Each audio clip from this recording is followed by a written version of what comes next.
Today's episode of Interactions features an article by Gilan Miller-Gertz and Nour Abu-Ghosh entitled Gender Role Attitudes of Traditional Arab Women and Haredi Jewish Women in Israel, a Comparison. Surprisingly, they write, our findings revealed that the two groups are similar, but not in their devotion to traditional gender stereotypes. Instead, they displayed a similar sense of women's empowerment within the boundaries of their societies and religions. I am your narrator, Janet Metzger, and this is the Interactions Podcast.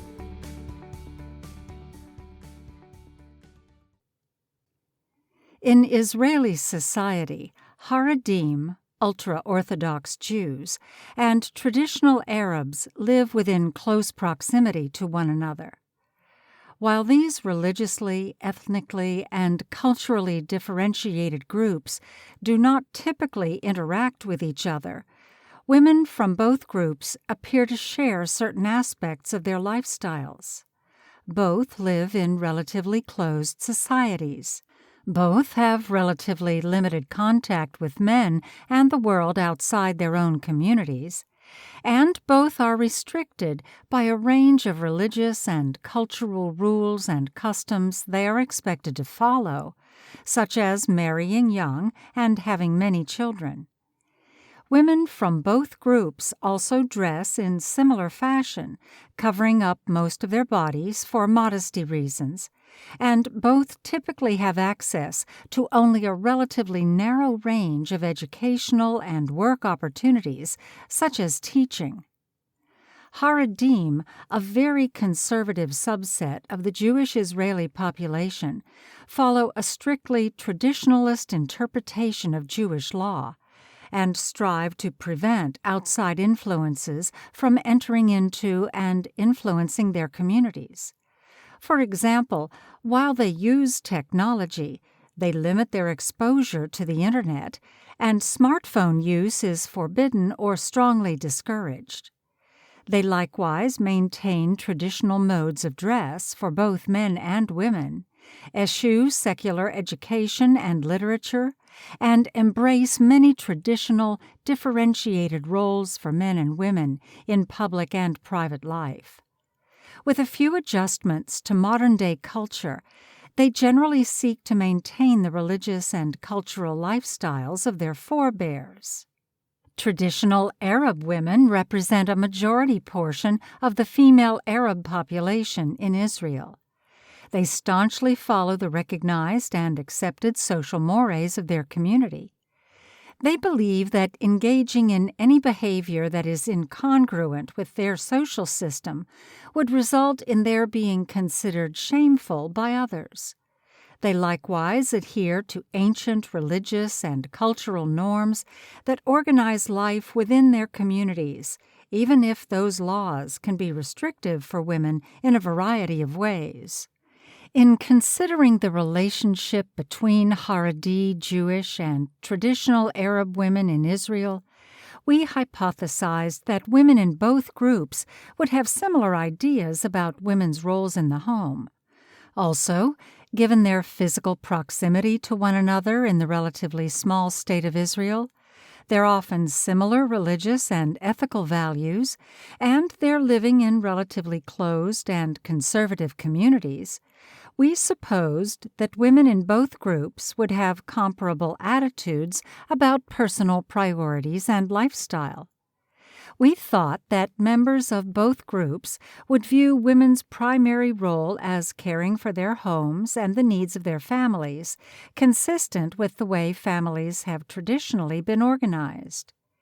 To test these suppositions, we interviewed Haredi Jewish Israeli women and traditional Arab Israeli women about their attitudes toward gender roles in the home. We expected to find both groups embracing a strong gender divide in terms of men's and women's roles. Surprisingly, our findings revealed that the two groups are similar, but not in their devotion to traditional gender stereotypes. Instead, they displayed a similar sense of women's empowerment within the boundaries of their societies and religions. We interviewed 5 Haredi and 5 traditional Arab women. The Israeli Haredi community includes a number of different groups representing varied religious and cultural commitments and affiliations. Our Haredi interviewees were all non-Hasidic Ashkenazi women. The interviewees ranged in age. One was in her 20s, 2 were in their 30s, 1 was in her 40s, and 1 was in her 70s. We also interviewed 5 traditional Arab Israeli women. These subjects likewise represented a range of ages, 1 in her 70s, 1 in her 50s, 1 in her 30s, and 2 in their 20s. Each subject was interviewed in a semi-structured manner, allowing the women space to speak about themselves and their philosophies. In the interviews, all of the traditional Arab women described themselves in terms that are considered positive in the modern world, such as strong, successful, and leader. They also described personal choice as a chief factor in their lifestyles, and they believed they had partnerships with their husbands. For example, the Arab interviewee in her 70s said that she has devoted her life to caring for her husband and raising her children, not because social pressure forced her to do so, but because she chose that life and loves that role. Similarly, the woman in her 50s expressed that she appreciates her work and her home life, and that she views her role in life as a leader, worker, mother, and wife. A woman in her 20s also asserted that she employs personal choice to work inside and outside of her home. Although her husband does not help in the home, she does not feel resentment toward him. Another woman in her 20s expressed her devotion to the rules of her traditionalist society, saying they organize the lives of the people. She explained that although the rules can be frustrating and choking, they are needed. In her eyes, all Arabs living in Israel are traditional, but to varying degrees. The Haredi women also described personal choice as the driver for their lifestyle choices. Although the interviewees are of disparate ages, they all expressed the belief that marriage is a partnership in which both spouses cooperate to work toward the same goal: to have the husband study the Torah full-time or nearly full-time. In order for this partnership to succeed, they have to work together in childcare, household chores, and errands. When a task is at hand, they assign it to the member of the couple who has the time and who is more proficient at that task. In addition, because Haredi husbands generally strive to study Torah full-time or nearly full-time, most Haredi women have to work outside their homes, a departure from the traditional gender roles observed in other respects within Haredi lifestyles. Interestingly, the Haredi interviewees all said that the husband is the head of the household and is in charge of supporting the household and making major decisions, even though it is the women who are typically the primary breadwinners. In their perception, women's paid work allows households to run the way they should, and as long as individual women can manage to work and support their husband's Torah study, they should continue to do so. The Haredi women use agency to pursue their ideal of Torah learning as their household goal. As the woman in her 70s explained, the women see their lifestyles as a mission. They respect their husband's Torah learning, and they consider their husband's contributions to the household as equal to their own.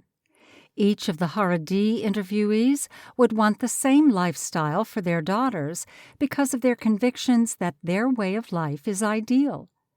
Somewhat incongruously, they also all believe their lifestyles are traditional, despite the apparent role reversal of women working instead of men. The results of these interviews were surprising in several respects. Some of our assumptions about the attitudes and lifestyles of Haredi and traditional Arab women were revealed to be unfounded. While we expected these women to be weak in the sense of their being controlled by their societies, they turned out to see themselves as strong women who are leading their families and building their societies. We had expected women from both Haredi and traditional Arab societies to be similar in their ideas of women's roles, and we were correct, but not in the manner we had assumed. We discovered that both Haredi and traditional Arab women see themselves as having partnerships with their husbands, and more importantly, both groups of women displayed agency in believing that they are making the choice to pursue their respective life missions.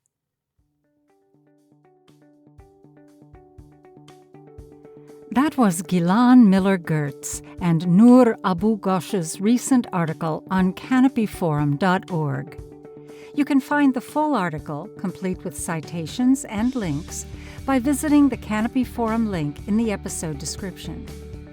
Canopy Forum and the Interactions podcast are distributed by the Center for the Study of Law and Religion at Emory University, produced by Anna Knudsen, and I am your narrator, Janet Metzger. Please follow Canopy Forum on Twitter or Facebook and subscribe to Interactions on your favorite podcast platform. Thank you for listening.